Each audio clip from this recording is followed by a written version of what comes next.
कहानी की शुरुआत में हमें बताया जाता है कि ब्रह्मांड में मौजूद मदरवर्ल्ड नाम की एक ही जगह ने 1000 साल तक पूरे ब्रह्मांड पर राज किया। लेकिन फिर एक दिन राजा के सबसे खास आदमी ब्लसेरियस ने राजा रानी और राजकुमारी को मारकर खुद राजा बन बैठा। लेकिन बहुत से ग्रह और उनके लोगों ने ब्लसेरियस को राजा मानने से इनकार कर दिया और उसे हराने के खिलाफ आवाज उठाने लगे, जिसके बाद उसने अपने सबसे जल्लाद कमांडर एटिकस को मदरवर्ल्ड के दुश्मनों को खत्म करने के लिए भेजा। कहानी की शुरुआत में हम कोरा नाम की एक लड़की को अपने उराकी के साथ खेत में खुदाई करते हुए देखते हैं। तभी वहाँ पर गुनार नाम का एक आदमी आकर उससे कहता है कि तुम्हारा काम खत्म नहीं हुआ क्या? सब तुम्हारा इंतजार कर रहे हैं। कोरा कहती है कि तुम जाओ, मेरा काम बस होने ही वाला है। इसके थोड़ी देर के बाद हम कोरा को अपने डैड के साथ बैठकर बर्फीले बारहसिंगा का गोश्त खाते हुए देखते हैं। तभी कोरा के गांव के सरदार सिंदरी सभी लोगों को जश्न मनाने को कहते हैं, क्योंकि इस बार उनके गांव में फसल बहुत अच्छा हुआ था। जश्न खत्म होने के बाद कोरा जब अपने घर जाती है तो उसके पिता उससे कहते हैं कि तुम हमारे गांव के किसी आदमी के साथ घर क्यों नहीं बसा लेती? कोरा कहती है कि जब से मैं यहाँ आई हूँ ये 2 साल मेरी जिंदगी के सबसे अच्छे साल थे, लेकिन मैं जंग की संतान हूँ, इसीलिए प्यार पाना, घर बसाना, मैं इन सब चीजों के लायक नहीं हूँ। अब हमें अगले दिन का सीन दिखाया जाता है, जहाँ कोरा गांव के कुछ लोगों के साथ मिलकर जमीन में फसल के बीज बो रही थी। तभी उन्हें आसमान से एक बहुत बड़ा वारसिप आते हुए दिखाई देता है। उसे देखते ही कोरा वहाँ से दौड़ते हुए भागती है और फिर बिल बजाकर गांव वालों को इन्फॉर्म करती है, जिसके बाद कबीले के सरदार सिंदरी फौरन एक मीटिंग बैठाते हैं, जहां गुनार सिंदरी से कहता है कि वो जरूर यहाँ पर हमसे हमारी फसल लेने के लिए आ रहे होंगे और हमें उनसे हाथ मिलाकर अपनी फसल उन्हें बेचने का इससे अच्छा मौका दोबारा नहीं मिलेगा। इस बार तो हमारी फसल भी ठीक ठाक हुई है। लेकिन कोरा कहती है कि वो यहाँ दोस्ती करने नहीं बल्कि हमें गुलाम बनाने और हमारे जमीन पर कब्जा करने के लिए आ रहे हैं, इसीलिए वो जो भी मांगे उन्हें चुपचाप दे देना और गलती से भी उनके साथ कोई सौदा करने की कोशिश भी मत करना। तभी सिंदरी भी गुनार को फटकार लगाते हुए कहता है कि कोरा सही कह रही है, तुम अपना मुंह बंद ही रखना। मुझे पता है कि तुमने पिछले साल अपनी अनाज बागियों को ऊंचे दाम पर बेचा था। तभी एक बच्चा वहाँ पर आकर बताता है कि वो आ गए। वार सिप से 3 छोटे छोटे सिप नीचे जमीन पर लैंड करती है, जिसके अंदर से इंसानों की तरह दिखने वाले कुछ लोग बाहर आते हैं। सिंदरी उन लोगों से खुद को इंट्रोड्यूस करवाता है और फिर उनका वहाँ पर वेलकम करता है, जिसके बाद एडमिरल उसे गले लगाता है और फिर खुद को इंट्रोड्यूस करवाता है। वो बताता है कि हम है एडमिरल एटिकस नोबेल, बादशाह ब्लसेरियस का सबसे वफादार आदमी।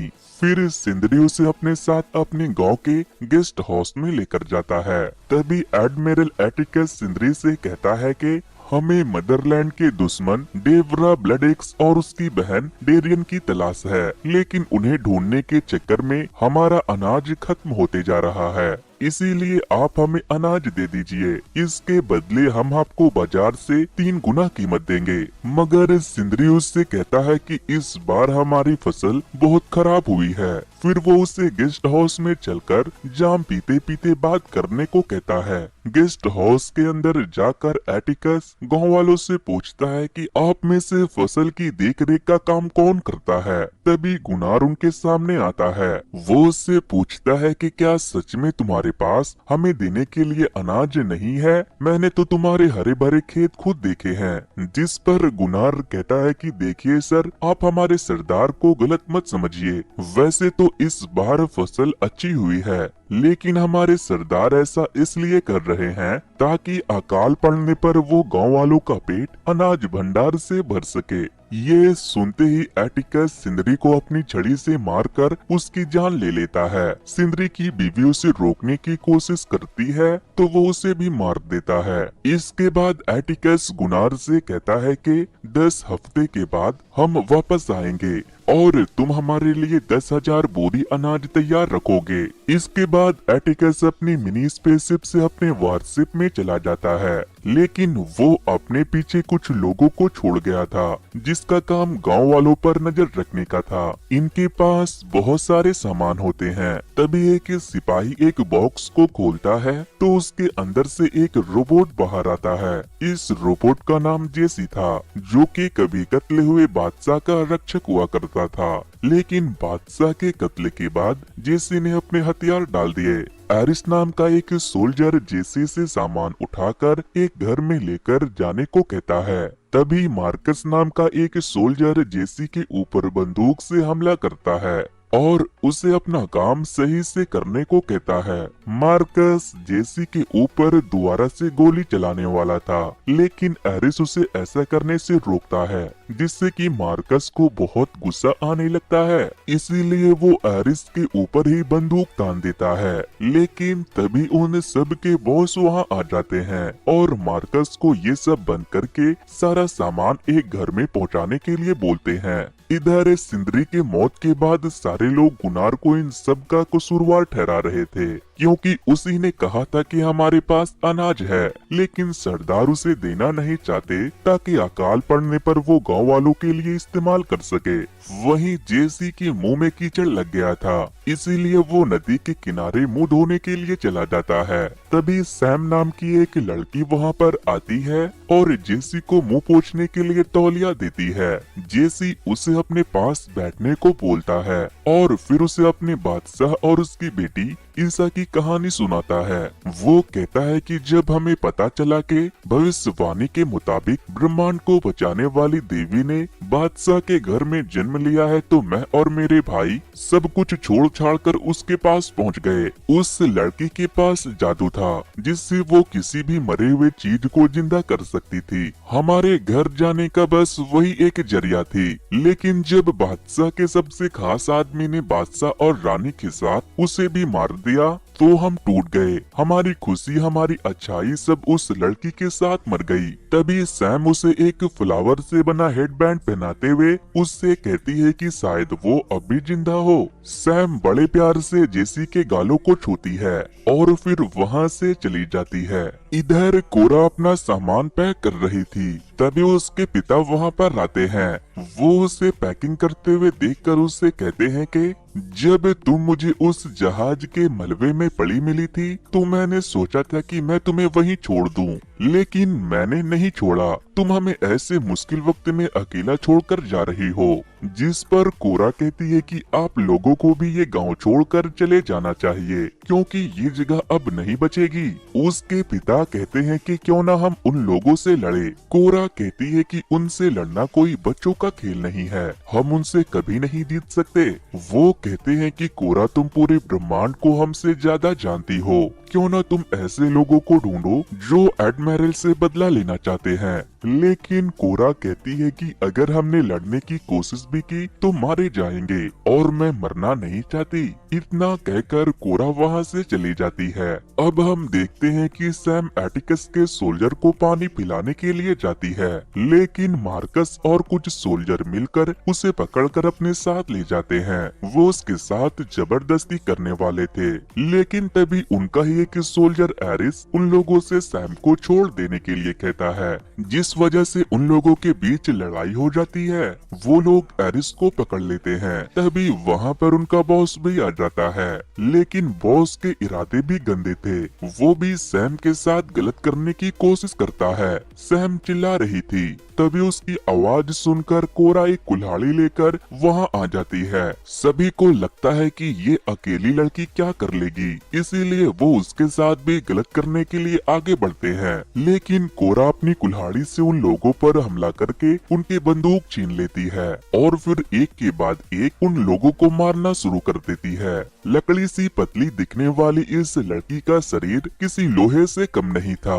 वो एटिकस के सभी सोल्जर्स को मार देती है, लेकिन उनका बॉस सैम के सर पर बंदूक रख देता है। एरिस और कोरा बॉस से बंदूक फेंकने को कहते हैं, लेकिन तभी जेसी वहाँ आ जाता है। बॉस जेसी से कहता है कि इन दोनों को मार दो तो, लेकिन जेसी के बंदूक उठाने से पहले ही एरिस उसे मार देता है। और ये सब देखने के बाद जेसी वहाँ से ऐसे चला जाता है जैसे कि उसने कुछ देखा ही नहीं हो। तभी सारे गांव वाले भी वहाँ पहुँच जाते हैं। उन्हें देखकर कोरा उनसे कहती है कि हमें हथियार उठाना ही पड़ेगा। अब हमें नेक्स्ट डे का सीन दिखाया जाता है। आज कोरा एटिकस के खिलाफ लड़ने के लिए उनके दुश्मनों से दोस्ती करने के लिए निकलने वाली थी।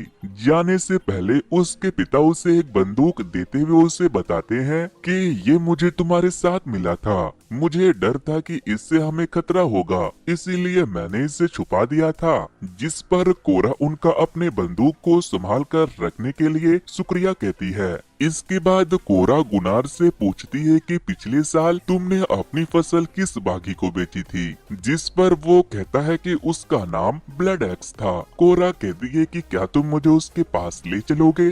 गुनार कहता है कि हमें उस तक बस एक ही आदमी पहुंचा सकता है। फिर वो दोनों अपने अपने उराकी पर बैठकर वहाँ से निकल जाते हैं। उन दोनों को चलते चलते रात हो जाती है, इसीलिए वो एक जगह पर आराम करने का फैसला करते हैं। लेकिन गुनार बहुत डरा हुआ था।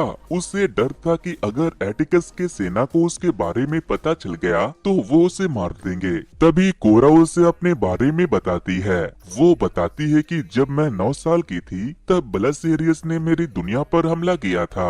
मेरे असली माँ बाप के साथ साथ सबको मारने के बाद वो मुझे अपने साथ ले गया। कोरा बताती है कि ब्लसेरियस उसे अपने साथ मदरलैंड ले गया और वहाँ पर उसकी पढ़ाई और ट्रेनिंग शुरू करवा दी। भले ही कोरा ब्लसेरियस की बेटी की तरह थी, लेकिन उसे भी बाकी के सैनिकों की तरह एकेडमी मिलिटेरियम में अपना प्यार ढूंढकर मदरलैंड के लिए लड़ना था। कोरा ने मदरलैंड के लिए कई जंग जीते, लेकिन फिर एक दिन लड़ते हुए उसका पति शहीद हो गया। उसकी कहानी सुनकर गुनार के होश उड़ जाते हैं। अब हमें अगले दिन का सीन दिखाया जाता है, जहां कोरा और गुनार एक गांव में पहुंच गए थे, जहां पर वो ब्लसेरियस के लोगों को एक स्कॉर्पियन रोबोट से एक आदमी को पकड़कर अपने साथ ले जाते हुए देखते हैं। ये वही आदमी था जिसके जरिए गुनार ने पिछले साल अपनी फसल ब्लड एक्स को बेची थी। उनके वहां से जाने के बाद वो दोनों एक बार में जाते हैं, जहां पर दूसरे दुनिया के बहुत से लोग मौजूद थे।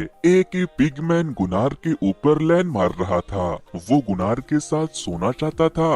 कोरा उसे ऐसा करने से मना करती है, लेकिन वो नहीं सुनता, जिसके बाद कोरा उसे खूब मारती है और फिर वो उसे वहाँ से भगा देती है। इसके बाद वो बार में मौजूद सभी लोगों से पूछती है कि क्या तुम में से कोई जानता है कि हमें जनरल टाइटस कहाँ मिलेंगे। तभी एक जीव जिसने खुद को एक इंसान के शरीर से कनेक्ट किया हुआ था, वो कहता है कि कहीं तुम उस जनरल टाइटस की बात तो नहीं कर रही, जिसने अपने आदमियों को सरावों के जंग में मदरलैंड के खिलाफ कर दिया था। कोरा कहती है कि हाँ, तुम्हें पता है कि वो कहाँ है। फिर वो क्रिएचर उसे बताता है कि अगर तुम उससे मिलना चाहती हो तो वो तुम्हें पॉलिक्स में मिल सकता है। तभी वहाँ पर पिगमैन अपने कुछ आदमियों के साथ मिलकर दोबारा से आ जाता है और कोरा पर हमला कर देता है, मगर कोरा अपनी बंदूक से उसके सारे आदमियों को मार देती है। तभी वो पिगमैन कोरा के सर पर बंदूक तान देता है, लेकिन तभी वहाँ बैठा एक आदमी पिगमैन को शूट कर देता है। इस आदमी का नाम काई था, जो कि एक बाउंटी हंटर होता है। वो आदमी कोरा से कहता है कि मैंने सुना है तुम पॉलिक्स जा रही हो। मैं पूरे ब्रह्मांड में डिलीवरी का काम करता हूँ। मैं अपने स्पेसशिप से तुम्हें वहाँ ले जा सकता हूँ। तुम्हें जो ठीक लगे मुझे दे देना। जिसके बाद कोरा और गुनार उसके साथ उसके स्पेसशिप में चले जाते हैं। काई जानता था कि वो लोग मदरलैंड के खिलाफ लड़ने के लिए जाबाज इकट्ठा कर रहे हैं, इसीलिए वो उन्हें पॉलिक्स जाने से पहले न्यू ओडी नाम के एक ग्रह पर चलने के लिए कहता है, क्योंकि वहाँ पर एक ऐसा आदमी था जो उनके काम आ सकता था। कोरा उससे मिलने के लिए मान जाती है। गुनार कभी दूसरी ग्रह पर नहीं गया था, इसीलिए वो बहुत ज्यादा नर्वस हो रहा था। थोड़े समय के बाद काई अपने स्पेसशिप से उन लोगों को लेकर न्यू ओडी पहुंच जाता है, जहां पर वो एक हिकमैन से मिलते हैं। काई उससे पूछता है कि क्या वो इंसान अभी भी तुम्हारा गुलाम है, जिसके बाद वो उसे उससे मिलवाने के लिए ले जाता है। इसका नाम टैरिक होता है। गुनार उससे पूछता है कि क्या तुम मदरलैंड के लिए लड़ना पसंद करोगे। टैरेक कहता है कि मैं तुम्हारे साथ खुशी खुशी लड़ता, लेकिन मेरे सर पर बहुत सारा कर्ज है और उसे चुकाना मेरा फर्ज है। जिसके बाद कोरा हिकमैन से उसे आजाद करने को कहती है, तो वो उन्हें एक जानवर के पास लेकर जाता है और उनसे कहता है कि अगर इसने उस जानवर को काबू कर लिया तो मैं इसे आजाद कर दूंगा, नहीं तो इसके साथ साथ मैं तुम्हें भी अपना गुलाम बना लूंगा। जिसके बाद टैरिक उस जानवर के पास चला जाता है और उससे उसके भाषा में कहता है कि मैं तुम्हें कोई नुकसान नहीं पहुंचाऊंगा, तुम मुझे अपना दोस्त बना सकते हो। लेकिन इसके बाद वो उसके चोंच में रस्सी डालकर उड़ जाता है। वो जानवर शुरू बहुत नखरे करता है, लेकिन टैरिक किसी तरह उसे कंट्रोल कर लेता है और उसे लेकर वापस जमीन पर आ जाता है। ये देखकर टैरिक का मालिक बहुत खुश होता है और उसके सारे कर्ज माफ करके उसे आजाद कर देता है। इसके बाद टैरिक कोरा के साथ जाने के लिए निकल जाता है। फिर कोरा काई से कहती है कि हमें ऐसे ही और जवाब चाहिए होंगे, इसीलिए काई उन्हें एक दूसरे प्लेनेट पर ले जाता है, जहां वो नेमेसिस नाम की एक लड़की से मिलते हैं जो कि तलवार चलाने में माहिर थी। नेमेसिस एक जगह पर जाती है जहां एक स्पाइडर मॉन्स्टर ने एक औरत के बच्चे को अगवा कर लिया था ताकि वो उसे मार सके। नेमेसिस उस मकड़ी से कहती है कि इस बच्चे की माँ इसके लिए परेशान हो रही है, तुम इस बच्ची को छोड़ दो। जिस पर वो कहती है कि मैं किसी की परवाह क्यों करूं, जब किसी ने मेरी परवाह नहीं की। ये मेरा घरा था, लेकिन तुम लोगों ने यहाँ आकर यहाँ के हवा को खराब कर दिया, जिससे मेरे अंडे कमजोर होने लगे, मेरे बच्चे मरने लगे। नेमेसिस कहती है कि मैं तुम्हारा दर्द समझ सकती हूँ, लेकिन तुम मेरे रहते इसे चोट नहीं पहुँचा सकती। जिसके बाद उन दोनों के बीच लड़ाई शुरू हो जाती है। नेमेसिस एक बहुत ही बहादुर तलवारबाज थी। वो मकड़ी पर हमला करके बच्ची को छुड़ा लेती है, लेकिन मकड़ी की टांग बहुत सारे थे, इसीलिए नेमेसिस को उससे लड़ने में बहुत दिक्कत आ रही थी। मकड़ी नेमेसिस को पकड़कर उठा लेती है, लेकिन तभी नेमेसिस अपनी तलवार मकड़ी के कलेजे के आर पार कर देती है। मकड़ी के मौत से नेमेसिस को बहुत बुरा लगता है, क्योंकि वो उसे नहीं मारना चाहती थी। तभी कायू उससे कहता है कि हमें तुम्हारी जरूरत है ताकि हम तुम्हारे जरिए ब्रह्मांड को मदरलैंड के आतंक से आजाद कर सके। मदरलैंड के वजह से ही नेमेसिस ने अपने बच्चे और ग्रह को खोया था, इसीलिए नेमेसिस कोरा का साथ देने के लिए मान जाती है। फिर उनकी शिप फाइनली पॉलक्स पर लैंड होती है, जहां पर वो जनरल टैटस के तलाश में आए थे। एक औरत उन लोगों को जनरल टैटस के पास लेकर जाती है, जो कि शहर के सड़क पर सड़े हुए कचड़े की तरह नशे में पड़ा हुआ था। कोरा काई से उसे नहला धुला कर होश में लाने को कहती है, जिसके बाद वो ले जाके उसे नहलवाता है। उसके नहाने के बाद कोरा उससे पूछती है कि मदरलैंड के पुराने बादशाह के पूर्वी टुकड़ी क्या आपके कमांड में थी? क्या आप ही वो महान जनरल टैटस है जिसने राजा के मरने के बाद अपनी सेना ब्लिसेरियस के खिलाफ खड़ी कर दी थी? जिस पर वो कहता है कि अपने लोगों के साथ साथ जनरल टैटस भी उसी दिन मर गया था। अब तुम लोग यहाँ से जाओ और मुझे चैन से मरने दो। कोरा कहती है कि तुम्हारे लोगों ने तुम्हारे लिए जान दे दी, लेकिन तुमने उनके बलिदान को व्यर्थ जाने दिया, जबकि तुम्हें तो उनकी मुक्ति के लिए उनसे बदला लेना चाहिए। वक्त आ गया है कि हम एक होकर लड़े। कोरा की बातें सुनकर टैटस भी उसका साथ देने के लिए मान जाता है। इसके बाद जनरल टैटस उन्हें लेकर ब्लड एक्स की तलाश में लेविटिका नाम के एक प्लेनेट पर पहुंच जाता है। वहीं दूसरी तरफ हम उस आदमी को देखते हैं जिसे गुनार के प्लेनेट से पकड़कर यहाँ मदरलैंड के वारशिप में लाया गया था। एटिकस उससे पूछता है कि बताओ तुम क्या जानते हो, जिस पर वो बताता है कि अगर तुम डेवरा और ब्लड एक्स को ढूंढ रहे हो तो वो तुम्हें लेविटिका पर मिलेंगे। इधर काई अपना स्पेसशिप लेकर लेविटिका पहुँच गया था। लेविटिका के किंग कोरा का अपने ग्रह पर स्वागत करते हैं। ये वो लोग थे जिन्होंने मदरलैंड के सबसे बड़े दुश्मन डेवरा और उसके भाई ब्लड एक्स के साथ साथ उसके पूरे फौज को अपने ग्रह पर छुपने के लिए जगह दी थी। तभी वहाँ पर बहुत सारे स्पेसशिप आते हैं, जिसके अंदर से डेवरा और उसका भाई ब्लड एक्स उतरता है। वो दोनों भाई बहन गुनार को जानते थे क्योंकि इन लोगों ने गुनार के ग्रह पर जाकर उससे अनाज खरीदा था। डेवरा गुनार से पूछती है कि तुम यहाँ क्यों आए हो, जिस पर कोरा कहती है कि हमारे गांव पर मदरलैंड का एक वारशिप मंडरा रहा है जो हमें खत्म करना चाहता है, इसीलिए हम तुम्हारे साथ मिलकर उनसे लड़ना चाहते हैं। लेकिन डेवरा कहती है कि हम भला तुम्हारी मदद क्यों करें, जिस पर कोरा उससे कहती है कि ये सब तुम्हारी वजह से हुआ है। न तुम हमारी ग्रह पर अनाज लेने आते, न उनकी नजर हम पर पड़ती। कोरा की बातें सुनकर ब्लड एक्स उसका साथ देने के लिए तैयार हो जाता है, लेकिन तभी डेवरा ब्लड एक्स से कहती है कि भाई अभी हम पूरी तरह से तैयार नहीं हुए हैं, हम अभी उनका मुकाबला नहीं कर सकते। जिस पर ब्लड एक्स कहता है कि हमारे पास वक्त बहुत कम है, अगर ये मामूली से किसान हमें ढूंढ सकता है तो एटिकस को भी हमें ढूंढने में टाइम नहीं लगेगा, और अब मैं किसी और के ग्रह को तबाह होने नहीं दूंगा। जिसके बाद ब्लड एक्स अपने लोगों से कहता है कि ये वहीं खड़े हैं जहां हम खड़े हैं। अगर आज हम इन मामूली से किसानों के घर को नहीं बचा पाए तो हमारे क्रांति का कोई वजूद नहीं। जिसके बाद ब्लड एक्स की पूरी सेना उसका साथ देने के लिए तैयार हो जाती है।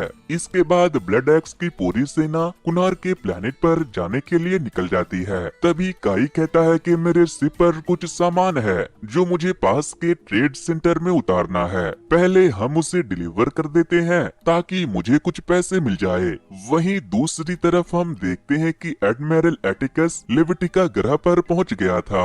वो लेविटिका के राजा को मारकर उसके पूरे प्लेनेट को तबाह कर देता है, क्योंकि उसने उसके सबसे बड़े दुश्मन को अपने ग्रह पर पनाह दिया था। इधर काई अपना स्पेसशिप लेकर एक ट्रेड सेंटर पर कुछ माल डिलीवर करने के लिए पहुंच गया था। ब्लड एक्स भी अपने शिप में फ्यूल भरवाने के लिए उसी प्लेनेट पर रुक जाता है। ब्लड एक्स के कुछ लोग काई के शिप को जल्दी जल्दी अनलोड करने लगते हैं, लेकिन तभी वहाँ पर मदरलैंड के वारशिप से हमला होता है, और जिस कार्गो को वो लोग काई के शिप से उतार रहे थे उसमें से रोबोटिक्स स्कॉर्पियो निकलकर कोरा, ब्लड एक्स, टाइटस, टेरिक और नेमेसिस को पकड़ लेते हैं। तभी हमें पता चलता है कि काई एक नंबर का कमीना इंसान है। वो एक बाउंटी हंटर था जो पैसों के लिए मदरलैंड के दुश्मनों को ढूंढकर उन तक पहुंचाता और पैसे कमाता। उसने एटिकस को भी ये खबर दे दी थी कि वो एक ट्रेड सेंटर पर रुकने वाला है। काई ने वैसे वैसे सभी लोगों को एक साथ करके पकड़ लिया था, जिसके ऊपर सबसे बड़े बड़े इनाम थे।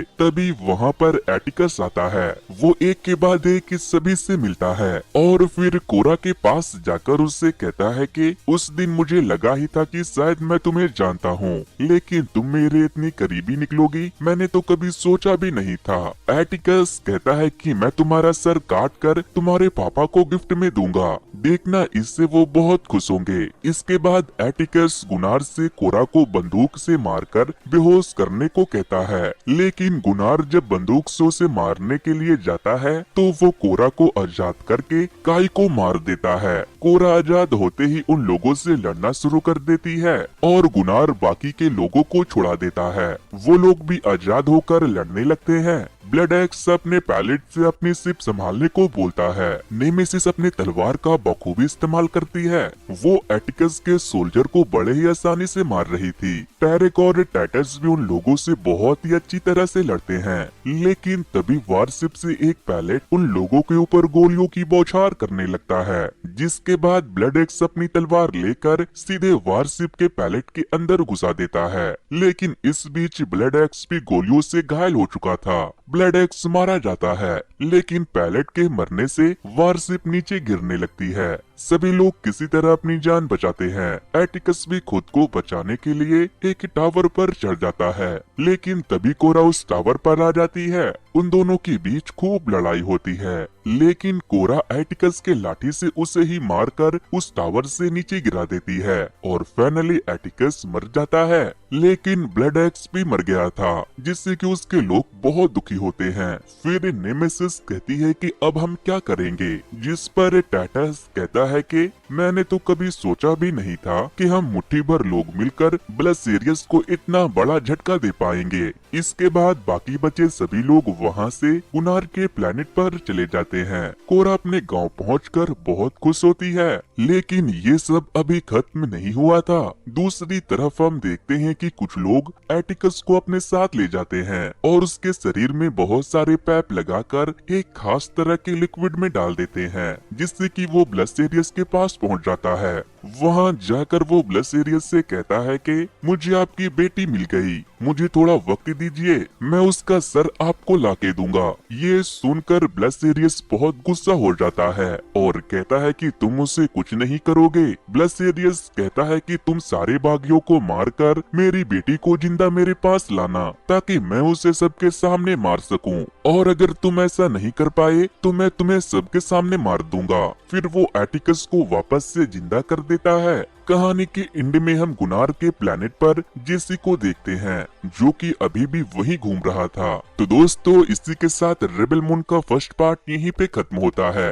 वैसे दोस्तों, मैंने एक ऐसे ही और स्टोरी को एक्सप्लेन किया था, अगर आप लोगों ने उसे नहीं देखा तो वॉच नेक्स्ट पर क्लिक करके उसे जरूर से देख लेना। और अगर आप इसके सेकंड पार्ट को मिस ना करना चाहते हो तो इस वीडियो को लाइक करने के बाद मेरे यूट्यूब चैनल को